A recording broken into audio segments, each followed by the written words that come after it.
আসসালামু আলাইকুম এভরিওয়ান। এখানে ভাজি করতেছি মিষ্টি কুমড়া ভাজি। মিষ্টি কুমড়া ভাজিতে প্রথমে তেল দিয়েছি, তারপরে দিয়েছি পেঁয়াজ কুচি, রসুন কুচি, কাঁচামরিচ ফালি, হাফ চামচ হলুদ মরিচ, ধনিয়া জিরা, স্বাদ মতো লবণ, সব কিছু একসাথে দিয়ে একটু ব্রাউন কালার হয়ে যাওয়ার পরে মিষ্টি কুমড়াগুলি দিয়ে দিয়েছি।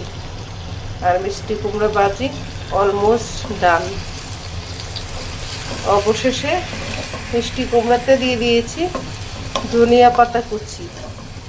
মিষ্টি কুমড়াতে গুঁড়ো মরিচ দিতে হয় না ভাজি করতে গেলে, আমি একটু দিয়েছি স্পাইসি হওয়ার জন্য।